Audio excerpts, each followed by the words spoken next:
तो इस फिल्म की शुरुआत होती है एक घर को दिखाते हुए, जहां हम एक लड़की डार्सी को देखते हैं।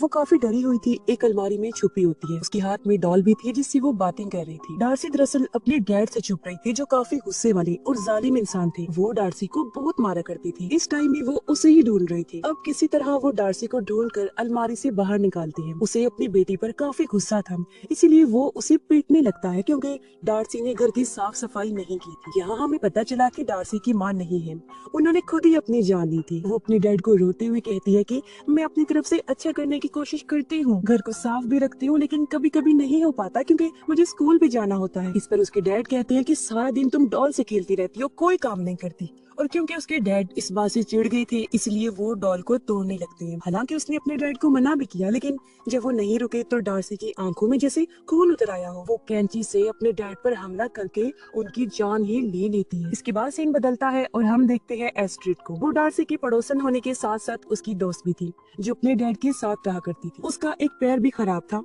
और अब वो स्कूल के लिए तैयार होकर पैदल ही निकल पड़ती है। हमने देखा कि डार्सी एक जगह पर खड़ी होकर उसका इंतजार कर रही है। फिर अचानक से वो एस्ट्रिड के सामने आ गई और अब ये दोनों आगे बढ़ने लगते हैं। यहाँ हम नोटिस करते हैं कि डार्सी काफी दिनों के बाद एस्ट्रिड से बात कर रही थी। असल में उसके साथ कुछ ऐसा हुआ था कि उसने लोगों से बातचीत करना बंद कर दी थी। उसके साथ क्या हुआ था ये तो हमने शुरुआत में देख ही लिया, यानी उसके डैड की मौत, जिसके बाद से उसने खुद को अकेला कर लिया था। अब यहाँ डार्सी एस्ट्रिड से काफी अच्छे से बात करती है क्योंकि वो उसे पसंद जो करती थी, पसंद भी प्यार की हद तक, मगर आज तक उसने इस बारे में एस्ट्रिड को बताया नहीं होता। वो सोचती है कि आज बता दूं, लेकिन जैसे ही उसने अपने दिल की बात एस्ट्रिड को बताना चाही, तब यहाँ गाड़ी लेकर एस्ट्रिड का दोस्त आ जाता है, जिस बारे में डार्सी को पता भी नहीं था। उसके साथ एस्ट्रिड की दो और दोस्तें भी थी, जो काफी बदतमीज थी और डार्सी को पसंद भी नहीं करती थी। उनमें से एक, जो डार्सी से काफी जेलस थी, उसे देखकर मुंह बनाने लगती है। अब एस्ट्रिड का मेल फ्रेंड उसे भी अपने साथ चलने के लिए कहता है, लेकिन वो ये कहकर मना कर देती है कि नहीं,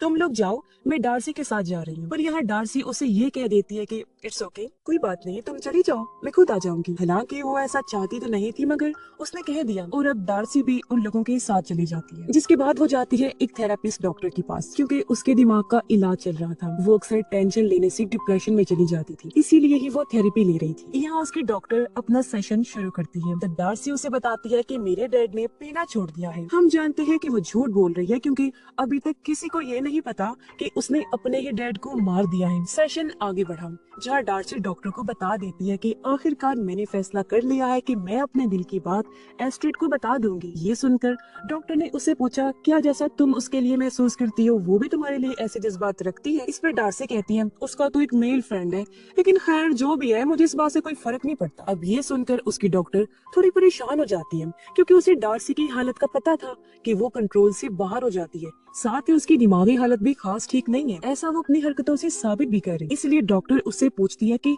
अच्छा, अगर एस्ट्रिड ने मना कर दिया तो फिर क्या होगा, क्या तुम्हें फर्क पड़ेगा? डार्सी ने कहा, हाँ बिल्कुल मुझे फर्क पड़ेगा, इतना कि मैं तो पागल भी हो सकती हूँ। इसके बाद हम एस्ट्रिड और उसके दोस्तों को उसी के घर में देखते हैं। पता चला कि कुछ दिनों में एस्ट्रिड की बर्थडे है। अब एस्ट्रिड की एक दोस्त डार्सी के बारे में उल्टा सीधा बोलने लगी। वो एस्ट्रिड को चिढ़ाने के लिए उसे भी कहती है कि तुम तो उसकी सबसे पुरानी दोस्त हो ना। इस पर उसने कहा, जी नहीं, मैं उसकी दूसरी पुरानी दोस्त हूँ, पहले कोई और है। इस पर उसकी दोनों दोस्तें एकदम से बोलें कि जो भी है, लेकिन हमें तो डार्सी जरा पसंद नहीं। तभी यहाँ इनके मेल फ्रेंड भी आ जाते हैं। उधर डार्सी एस्ट्रिड के घर ही जाने की तैयारी कर रही थी, क्योंकि इसे भी एस्ट्रिड ने घर आने की दावत दे दी थी। इससे वो काफी खुश थी और एस्ट्रिड के लिए बर्थडे गिफ्ट तैयार कर रही थी, जो एक डॉल होती है। और ये डार्सी के बचपन की वही डॉल है जिसे हमने शुरुआत में देखा था। अब डार्सी डॉल को कहती है कि तुम हमेशा एस्ट्रिड का ध्यान रखना, और अब वो उसके घर चली जाती है। उसने आज ही एस्ट्रिड को उसका बर्थडे गिफ्ट दे दिया था। डार्सी उसके दोस्तों से भी मिलती है, मगर जब एस्ट्रिड उसके लिए ड्रिंक लेने गई तो पीछे से उसके दोस्त डार्सी का मजाक बनाने लगते हैं। जेलिस दोस्त तो ये भी कहती है कि डार्सी बहुत ही अजीब है, उल्टी सीधी चीजें खाती रहती है। इस पर सब लोग उस पर हंसने लगे और गुस्से में वो वहाँ से चली जाती है। तब यहाँ एस्ट्रिड भी आ गई। उसके दोस्त कहते हैं कि पता नहीं क्यों अचानक डार्सी चली गई, मगर एस्ट्रिड को पता था कि जरूर इन लोगों ने ही उसे कुछ उल्टा सीधा बोला होगा, जब भी वो चली गई। खैर यहाँ उसके दोस्त उसे डार्सी का दिया हुआ गिफ्ट खोलने का कहते हैं। गिफ्ट खोलकर वो उसे डॉल को बाहर निकालते हैं। सबने मुंह बना लिया, क्योंकि वो उन्हें अजीब लग रही थी। इस पर एस्ट्रिड कहती है कि मुझे तो इस डॉल में कोई प्रॉब्लम नहीं लग रही, आम ही गुड़िया है और मेरी बर्थडे का गिफ्ट है। उसके दोस्तों ने बड़ी अजीब बात कह दी कि ये तो बिल्कुल डार्सी के जैसे ही दिख रही है।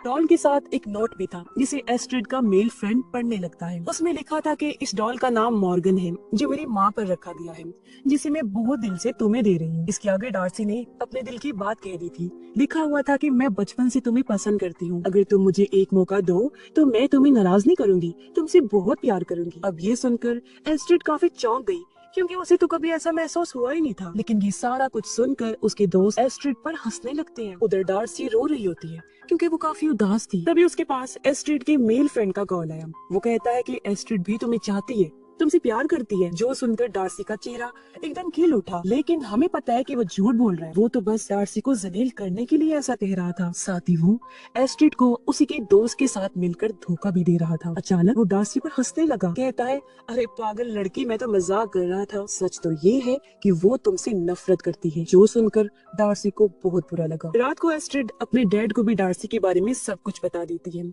उसके डैड ने बताया कि उसकी मॉम मॉर्गन और मैं दोस्त हुआ करती थी और उस बेचारी के साथ बहुत बुरा हुआ था। इस पर एस्ट्रिड ने पूछा कि आखिर उन्हें हुआ क्या था। उसके डैड ने जवाब दिया कि फिलहाल बेटा मैं तुम्हें कुछ नहीं बता सकता। अब एस्ट्रिड अपने डैड को डार्सी का दिया हुआ गिफ्ट भी दिखाती है, पर इतने में ही डार्सी उनके घर ही आ गई, जिसकी हालत काफी खराब लग रही थी। वो एस्ट्रिड को कहती है, क्या तुम मुझे प्यार नहीं कर सकती? तब एस्ट्रिड उसे समझाने की कोशिश करती है तो फौरन वो बोल पड़ी कि तुम मुझे मत समझाओ, मैं सब जानती हूँ कि तुम मुझसे नफरत करती हो ना, ऐसा मुझे तुम्हारे मेल फ्रेंड ने बताया है। एस्ट्रिड जवाब देती है कि ऐसा कुछ भी नहीं है, वो झूठ बोल रहा है। अब डार्सी उसे कहती है कि मैं अपना प्यार साबित करके रहूंगी, मैं खुद को आग लगाकर जला लूंगी।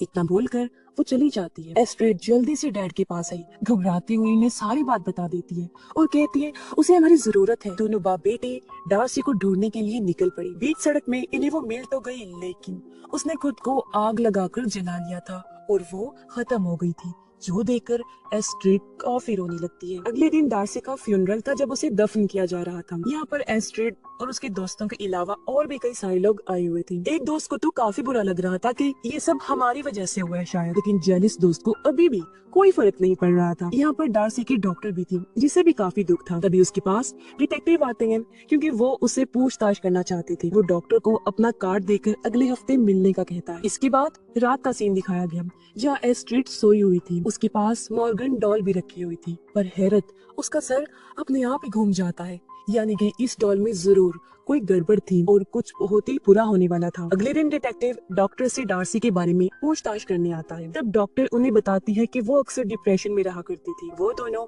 उसके डैड के बारे में भी बात करती हैं। डिटेक्टिव कहते हैं कि काफी टाइम से उसके डैड लापता हैं और उन्हें कभी किसी ने देखा ही नहीं है। डॉक्टर बताती है कि डार्सी के डैड बहुत जालिम इंसान थे, वो अच्छा बाप भी नहीं था, हमेशा ही डार्सी को परेशान करके रखता था, बहुत शराब भी पिया करता था, तो हो सकता है वो नशे की हालत में कहीं चला गया हो। वो दोनों उसकी मॉम के बारे में भी बात करते हैं। उन्हें भी पता चलता है कि उसकी मॉम का नाम मॉर्गन था। अब हो सकता है कि डॉल उसकी मॉम ने ही डार्सी को दी हो। घर में जब एस्ट्रिड की मेड काम कर रही थी तो अचानक उसके पास एक बॉल आकर गिरती है जो ऊपर वाले रूम से आई थी। वो घबरा गई, चाकू लेकर ऊपर चेक करने जाती है, लेकिन यहाँ मॉर्गन डॉल के अलावा और कोई नहीं था। अब जब मेड वहाँ से जाने लगी तो पीछे से मॉर्गन ने उस पर हमला कर दिया। वो चाकू उसकी पीठ में घोंपकर उसकी जान ले लेती है, जिसका मतलब साफ था कि ये डॉल किसी तरह जिंदा हो गई है, जो जाहिर है बहुत ही खतरनाक थी।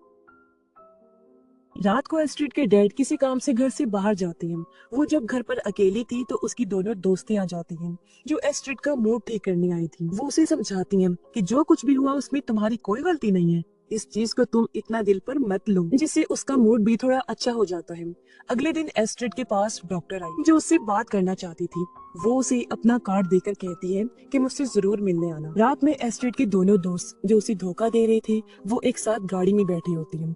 उसकी फीमेल फ्रेंड कहती है कि मेरा फोन एस्ट्रिड के घर ही रह गया है और अगर उसने फोन चेक कर लिया तो हम दोनों के बारे में उसे सब पता चल जाएगा। इसीलिए वो रात में ही उसके घर जाने का फैसला करते हैं क्योंकि इस टाइम एस्ट्रिड अपनी क्लास में होती है। अब उसके मेल फ्रेंड के पास घर की एक्स्ट्रा चाबी थी जिसकी मदद से दोनों घर के अंदर आ गए। अब उसकी फीमेल फ्रेंड फोन ढूंढने रूम में चली गई जबकि उसका दोस्त घर से बाहर ही रुक जाता है ताकि नजर रख सके। लेकिन एक गड़बड़ हो जाती है क्योंकि आज एस्ट्रिड क्लास से घर जल्दी लौट आई थी। घर के बाहर वो अपने दोस्त को देखकर काफी हैरान रह जाती है, लेकिन वो एस्ट्रिड को अंदर ही जाने नहीं देता ताकि वो अपने दोस्त को पकड़ न ले और आसानी से वो अपना फोन ढूंढ ले।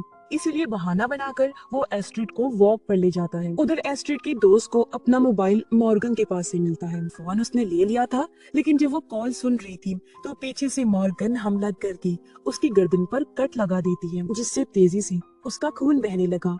वो मॉर्गन को देखकर बाथरूम में चली गई। छुपने के लिए बाथ टब में लेट जाती है, क्योंकि उसकी हालत काफी खराब थी, इसलिए वो बाथ टब से बाहर नहीं निकल पाती। और तभी उसके पास मॉर्गन ये खूनी डॉल आकर पानी से बाथ टब को भर देती है, जिसमें डूबकर एस्ट्रिड के दोस्त की मौत हो जाती है। अब एस्ट्रिड का मेल फ्रेंड अपनी गाड़ी में ही रुककर मरी हुई दोस्त का इंतजार करता है, मगर काफी देर तक जब वो नहीं आती तो ये उसे मैसेज करता है, जिसका जवाब भी आता है, जो जाहिर है मॉर्गन डॉल ने ही किया था। और तभी हम उसकी गाड़ी के शीशे में मॉर्गन की परछाई को भी देख पाते हैं। और वो दिन आ जाता है जब एस्ट्रिड का बर्थडे था। सभी दोस्त उसके घर पर आते हैं, लेकिन वो घर पर नहीं थी, और क्योंकि ये उसे सरप्राइज देना चाहती थी, इसीलिए तैयारी करने लगते हैं। अब इन्हें नहीं पता था कि इनकी एक दोस्त मर गई है, इसलिए एस्ट्रिड की दूसरी दोस्त उसे मैसेज करती है, जिसका रिप्लाई भी मॉर्गन डॉल करती है। लेकिन ये लोग इस बात से अनजान थे कि यहाँ एक खूनी डॉल है जो जिंदा है। एस्ट्रिड डार्सी के डॉक्टर से मिलने गई हुई थी। वो डॉक्टर को बताती है कि मुझे डार्सी ने एक डॉल तोहफे में दी थी। ये सुन डॉक्टर काफी परेशान हो गई। वो कहती है,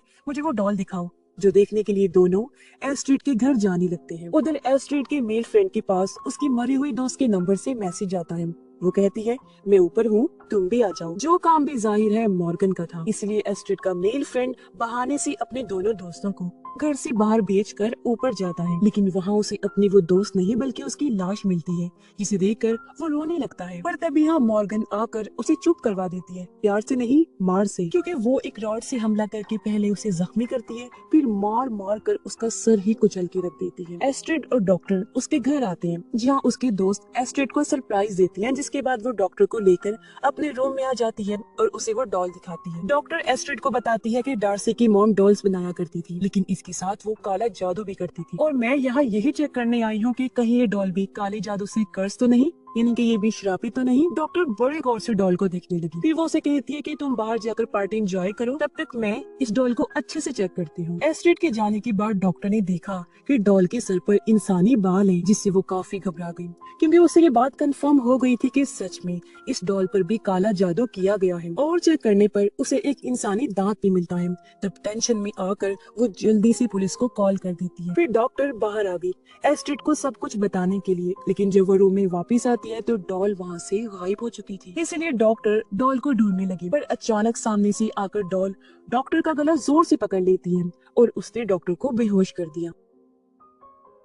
कुछ देर बाद एस्ट्रिड जब रूम में आती है तो वो डॉक्टर को बेहोश पड़ा हुआ देखती है, लेकिन कुछ भी समझने से पहले मॉर्गन डॉल उठ खड़ी हुई। वो चलकर एस्ट्रिड के पास आने लगी, जिससे वो काफी डर जाती है। इतने में डॉक्टर को भी होश आ गई थी, और यहाँ आखिरकार डॉल अपना मास्क हटाती है और अपना चेहरा दिखाती है। पर हैरत, ये डॉल मॉर्गन और कोई नहीं बल्कि डार्सी थी। जी हाँ, वो मरी नहीं थी बल्कि जिंदा थी। तो अब हमें पता चलता है कि ये सारा नाटक शुरू से लेकर अब तक डार्सी कर रही थी, ताकि वो एस्ट्रिड के साथ उसके घर पर रह सके, एक डॉल के रूप में, जिंदा डॉल बनकर। और जो वो खुद को जलाने की बात कर रही थी, तो उसने किसी और को जलाया था, जो और कोई नहीं बल्कि उसके डैड ही थे। इससे हुआ ये कि उसने अपने डैड की लाश को भी ठिकाने लगा दिया, क्योंकि लाश गल सड़ रही थी, तो सबको शक हो सकता था, तो ऐसे उसका काम आसान हो गया। अब पुलिस को लाश की पहचान करनी थी, इसलिए डार्सी ने अपना दांत लाश के पास रख दिया, जिससे पुलिस को यही लगा कि ये डार्सी की लाश है और वो मारी गई है, जिससे ये चीज तो साफ हो गई कि डार्सी कितनी चालाक है। अब यहाँ डार्सी भी हैरान कुन जानकारी देती है कि मेरी माँ ने खुद अपनी जान नहीं ली थी, बल्कि उन्हें डैड ने मारा था, और मैंने भी अपनी जिंदगी के कुछ बुरे लोगों को मार दिया है, जैसे कि तुम्हारी मेड और तुम्हारे दोनों दोस्त जो तुम्हें धोखा दे रही थी। और ये बात सुनकर एस्ट्रिड को काफी बुरा लगा, लेकिन डार्सी कहती है कि मैं तुमसे प्यार करती हूँ ना, तो ये सब मैंने तुम्हारे लिए ही किया है, इसलिए अब तुम भी मुझे अपना लो। लेकिन एस्ट्रिड जो पूरी तरह घबराई हुई थी, कुछ भी बोलने की हालत में नहीं थी। अब डार्सी एस्ट्रिड को कहती है कि तुम अपने घर से सभी लोगों को किसी बहाने से भेज दो, लेकिन अगर तुम ऐसा नहीं करोगी तो मैं डॉक्टर को मार डालूंगी। इस पर एस्ट्रिड ने ऐसा ही किया, वो सभी लोगों को वहाँ से भेज देती है। इसके बाद जब वो रूम में वापस आई तो उसे अपने डैड की आवाज आती है, जो घर वापस आ गई थी। अब इससे पहले एस्ट्रिड अपने डैड को मदद के लिए आवाज लगाती, तभी डार्सी उसका मुंह बंद कर देती है और कहती है कि तुम्हें भी तुम्हारे डैड की कोई जरूरत नहीं है। इस पर एस्ट्रिड ने कहा कि मेरे डैड ही मेरे सब कुछ है। ये सुन डार्सी को गुस्सा आ गया और वो एस्ट्रिड को बेहोश कर देती है, क्योंकि अब उसका इरादा था एस्ट्रिड के डैड को खत्म करना। इसीलिए वो चाकू लेकर सीधा उनके पास जाती है, उनके गले पर छोटा सा कट लगा देती है, जिससे वो खत्म होने लगते हैं। कुछ ही देर में डिटेक्टिव भी यहाँ पहुँच गया था, लेकिन डार्सी उस पर भी चाकू से हमला करके उसकी जान ले लेती है। दूसरी तरफ एस्ट्रिड और डॉक्टर खुद को आजाद करके नीचे आ जाती हैं, जहाँ उसके डैड खून में लथपथ नीचे पड़े हुए थे। पर एस्ट्रिड देखती है कि उसके डैड अभी भी जिंदा हैं। तभी चाकू लेकर डार्सी इनके सामने आ गई। वो कहती है कि मेरी माँ के मरने में तुम्हारे डैड का भी हाथ है, क्योंकि मेरी माँ और तुम्हारे डैड के बीच में कुछ चल रहा था। इस पर एस्ट्रिड के डैड उसे कहते हैं कि ऐसा कुछ नहीं था, हम दोनों तो सिर्फ अच्छे दोस्त ही थे। इस पर डॉक्टर भी कहते हैं कि हाँ ये ठीक कह रहे हैं, क्योंकि मैं भी तुम्हारी माँ की अच्छी दोस्त हुआ करती थी। तभी पीछे से आकर एस्ट्रिड की दोस्त डार्सी पर हमला कर देती है, लेकिन अगले ही पल वो उठ खड़ी हुई और एस्ट्रिड के डैड की गन से उस पर ही गोली चला देती है। वो डॉक्टर पर भी गोली चला देती है, क्योंकि वो बहुत ज्यादा बोल रही थी। अब तंग आकर एस्ट्रिड डार्सी को ये कह देती है कि मैं तुमसे बहुत प्यार करती हूँ, जिससे डार्सी को काफी अच्छा लगा। अब वो दोनों एक दूसरे के पास आ रही थी। एस्ट्रिड उसे एक ब्रेसलेट देती है जो डार्सी ने ही उसे दिया था। वो डार्सी को कहती है कि पहले ये मैंने पहना था, लेकिन अब इसे पहनने की बारी तुम्हारी है। एस्ट्रिड फिर उसे गले लगाने के बहाने से पास बुलाती है, लेकिन मौका पाकर चाकू से उस पर वार कर देती है। अब एस्ट्रिड को लग रहा था कि डार्सी खत्म हो गई है और सब ठीक हो गया है, लेकिन एक बार फिर डार्सी खड़ी हो जाती है। जी हाँ, इस बार एस्ट्रिड उसे शूट करके सच में उसकी जान ले लेती है। सब शांत होने के बाद एस्ट्रिड और डॉक्टर बात कर रही होती हैं कि खुशकिस्मती से उसके डैड बच गए। वो उस डॉल को सबूत के तौर पर घर में ही रख लेती है, ताकि वो पुलिस को डार्सी के बारे में सब कुछ बता सके। लेकिन हम एक खौफनाक सीन देखते हैं। अचानक डॉल का सर हिलने लगता है, जिससे हम समझ जाते हैं कि क्योंकि डार्सी की मॉम मॉर्गन ने डॉल पर काला जादू किया था, तो अब इसमें डार्सी की आत्मा आ चुकी होगी। क्योंकि एस्ट्रिड के लिए जो उसका प्यार था वो पागलपन की हद तक था, और अब न जाने उसका प्यार हासिल करने के लिए वो कितने लोगों की जान लेगी। और इसी भयानक एंडिंग के साथ ही ये फिल्म इधर ही खत्म हो जाती है।